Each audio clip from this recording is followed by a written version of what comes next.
Kembali lagi di channelku bersama dengan aku Junita yang akan menemani kalian untuk beberapa menit ke depan. Iya, hari ini nggak mau bahas yang serem-serem lagi kok. Hari ini kita bahas yang semi-semi thriller aja ya, karena capek juga kalau bahas yang serem-serem terus. Nah, pada topik hari ini kita akan membahas tentang roller coaster kematian. Iya bener, kalian gak salah dengar, namanya memang bener roller coaster kematian karena memang tujuan dari roller coaster ini ya untuk membawa penumpang-penumpangnya menuju ke alam maut. Ya, karena udah banyak yang penasaran, langsung aja ayo kita mulai.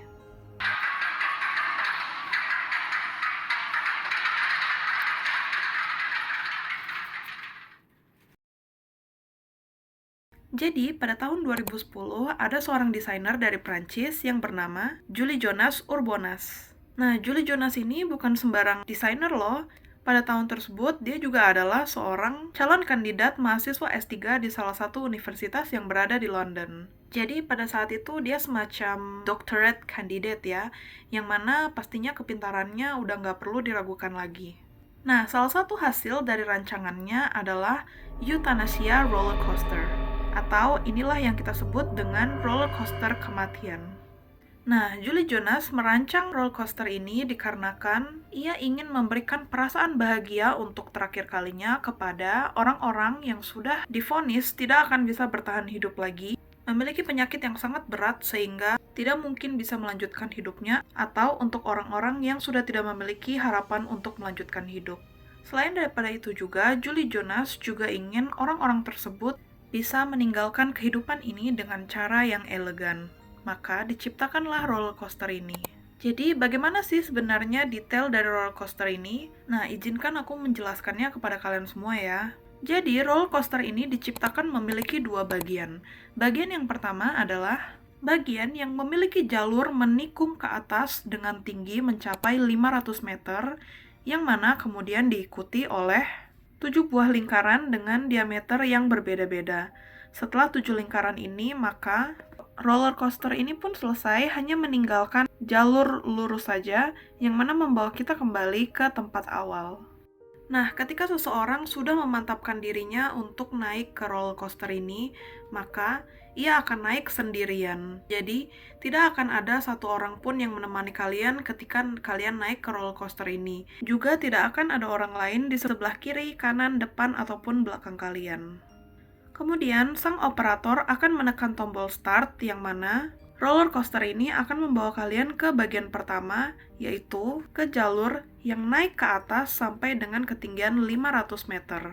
Sebagai perbandingan, apabila kalian tidak tahu 500 meter itu setinggi apa, kalau kalian tahu Eiffel Tower tingginya hanyalah 330 meter, sehingga roller coaster ini tingginya jauh lebih tinggi daripada Eiffel Tower. Pada saat kalian sedang dalam perjalanan menuju ke titik tertinggi di roller coaster ini sengaja menaiki jalur tersebut secara perlahan-lahan. Hal ini bertujuan supaya orang yang menaiki roller coaster ini dapat merasakan angin yang berhembus kepadanya dan juga supaya orang ini bisa memiliki waktu untuk mengingat kembali segala memori-memori yang pernah ada di dalam kehidupannya. Nah, pada saat kalian tiba di puncak, maka operator akan bertanya kepada kalian melalui speaker dan memberikan kalian kesempatan satu kali lagi untuk memastikan apakah kalian masih mau melanjutkan roller coaster ini atau kalian memutuskan untuk berubah pikiran. Apabila kalian memutuskan untuk berubah pikiran, maka sang operator akan membawa kalian turun kembali secara perlahan-lahan hingga kalian bisa selamat sampai di bawah. Tetapi apabila kalian memutuskan untuk tetap melanjutkan menaiki roller coaster ini, maka kalian harus menekan tombol start yang berada di depan kalian, dan setelah kalian menekan tombol tersebut, tidak ada lagi jalan untuk mundur. Roller coaster tersebut akan terjun bebas dengan kecepatan yang luar biasa cepat, yang mana kecepatannya mencapai 100 meter per detik. Nah, apabila kalian kurang paham betapa cepatnya 100 meter per detik, maka perbandingannya adalah kalian coba bayangkan kalian mengendarakan mobil tapi dengan kecepatan 360 km per jam. Dan bedanya adalah jalurnya ini turun terjun ke bawah, bukan lurus seperti jalan. Tidak sampai di situ saja, tetapi ketika kalian sampai ke bawah, kalian tidak akan diberi waktu untuk beristirahat. melainkan kalian akan langsung dibawa ke bagian kedua dari roller coaster tersebut, yang mana kalian akan dibawa berputar sebanyak 7 kali. Nah, karena jalur kedua adalah lingkaran, maka akan ada masa di mana kalian melawan gaya gravitasi, yaitu ketika kalian hendak naik ke atas lingkaran. Dikarenakan kalian melawan gravitasi, maka akan ada gaya lain yang timbul, yaitu dinamakan G-force. Istilahnya, G-force ini adalah suatu gaya yang harus dihadapi oleh badan kamu karena kalian telah melawan gaya gravitasi. Nah, ketika menaiki bagian kedua dari roller coaster ini, kira-kira seberapa besarkah G-force yang harus dihadapi oleh badan kita? Julie Jonas berkata bahwa sebesar 10 G-force harus dihadapi oleh badan kita ketika kita menghadapi bagian kedua dari roller coaster ini. Nah, di sini aku akan berikan sebuah ilustrasi lagi betapa besarnya 10 G-force. Jadi, apabila kalian sedang misalnya berjalan-jalan santai di sore hari, maka G-force-nya adalah 1. Yang mana artinya hanya berat badan kalian sajalah yang menekan badan kalian ke bawah sehingga kalian tidak melayang ke udara. Kalau misalkan kita ganti G-force-nya adalah 2, maka kalian bayangkan apabila kalian memiliki berat badan sekitar 60 kg, ada sesuatu seberat 120 kg yang menarik badan kalian ke bawah. Nah, pada kasus roller coaster ini, G-force-nya adalah 10. Jadi, ketika kalian memiliki berat badan 60 kg, maka kalian bisa bayangkan ada suatu benda seberat 600 kg yang berusaha menarik badan kalian ke bawah. Sekarang kita bandingkan roller coaster ini dengan salah satu roller coaster lainnya yang juga merupakan roller coaster paling ekstrim di dunia. Roller coaster ini bernama I-305, jadi I-305. Kalau kalian naik roller coaster ini, maka kalian bisa merasakan 5 G-force selama 7 detik. Banyak orang setelah menaiki roller coaster I-305 ini mulai merasakan mata berkunang-kunang, penglihatan rabun, bahkan sampai pingsan. Nah, sekarang bagaimana jadinya kalau Euthanasia roller coaster ini memiliki G-force sebanyak 10 dan bahkan kalian harus menahannya selama 60 detik? Ya, betul. Jadi bagian kedua dari roller coaster ini atau 7 lingkaran yang didesain ini baru akan selesai setelah kalian menaiki roller coaster ini selama 60 detik. Nah, apabila kalian berada pada situasi 60 detik tanpa suplai oksigen yang cukup, maka kalian bisa mengalami hypoxia. Hypoxia secara singkat artinya kekurangan oksigen pada otak. Beberapa gejala-gejala awal dari hypoxia ditandai dengan mata yang berkunang-kunang, pandangan yang kabur, melamun, dilanjutkan dengan pandangan gelap, dan kemudian pingsan.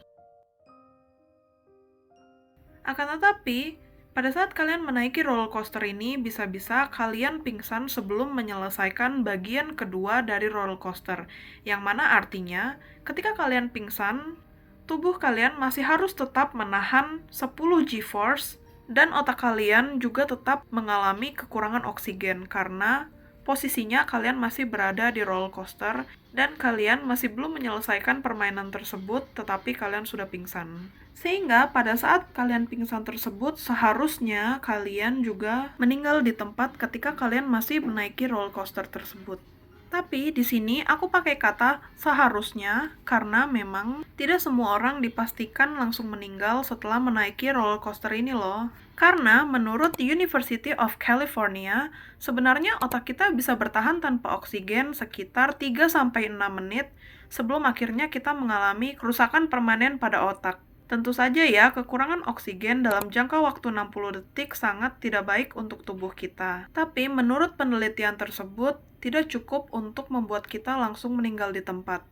Bisa dipastikan bahwa orang-orang yang sehat, setelah mereka menaiki roller coaster ini, mungkin mereka bisa berakhir dengan mengalami koma atau tetap hidup tapi memerlukan alat bantu penopang kehidupan, mengalami pergeseran di bagian organ dalam, dan lain-lain. Tetap hidup meskipun dalam kondisi yang parah, tetapi tidak cukup untuk berakhir di kematian. Orang-orang yang bisa dipastikan akan meninggal di tempat adalah orang-orang yang memiliki gangguan pernafasan, tekanan darah tinggi, atau penyakit yang sudah sangat parah.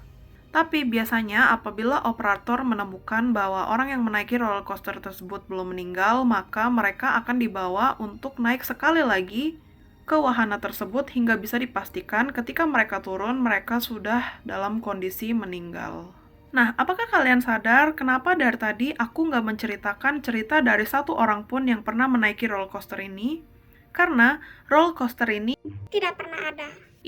hanya sebatas desain saja dari desainer Prancis itu. Jadi roller coaster ini bukanlah roller coaster paling tinggi di dunia, bukan juga roller coaster paling mematikan di dunia. Tapi desain dari roller coaster ini ada sebagai salah satu tanda kepedulian sesama kepada orang-orang yang mengidap penyakit yang sudah tidak bisa disembuhkan lagi. Jadi sekali lagi ya, roller coaster ini nggak pernah dibangun dan hanya desain aja.